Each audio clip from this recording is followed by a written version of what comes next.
અમરેલીમાં સિંહણને અડફેટે લેનાર વાહન ચાલક વિરુદ્ધ વન વિભાગે તપાસ હાથ ધરી તેની ધરપકડ કરી છે।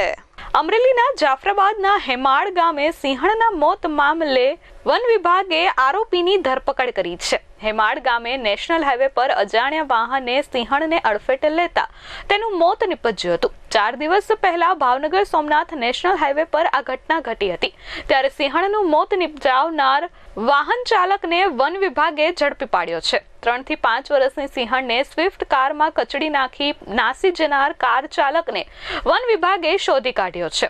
વન વિભાગે કાર સાથે આરોપી રવિ ભરવાડ નામના હત્યારાને અમદાવાદથી પકડી કાયદેસરની કાર્યવાહી હાથ ધરી છે।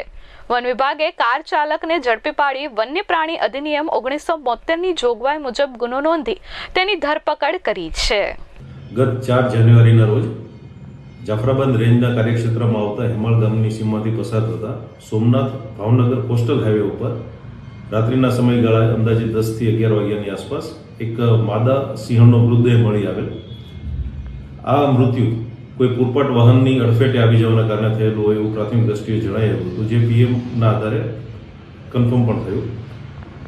આ બાબતે તપાસ સારું જાફરાબાદ રેન્જ ફોરેસ્ટ ઓફિસર દ્વારા ઉનાથી લઈને ભાવનગર સુધીના હાઈવે પર ઉપર આવતા તમામ ટોલનાખાના સીસીટીવીની તપાસ કરવામાં આવી, જેમાં એક શંકાસ્પદ સ્વિફ્ટ વાહન લાગતું હતું કે જેના કારણે આ મૃત્યુ થયું હોય।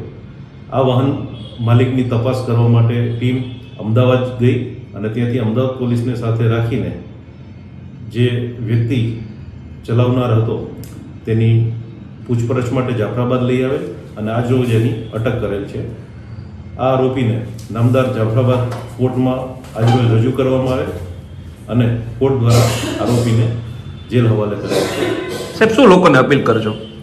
આ બાબતે એક ખાસ નમ્ર અપીલ એ છે લોકોને કે રાજુલાથી ઉના તરફ જતા હાઈવે ઉપર સિંહનો અવર જવરવાળો વિસ્તાર છે, એટલે આ હાઈવેમાંથી જ્યારે પસાર થતા હોય ત્યારે વાહન તકેદારીપૂર્વક ચલાવે।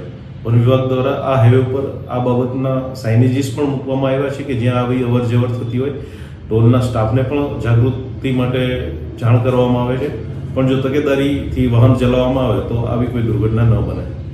Dharmesh Mehta, S24 news, Amreli.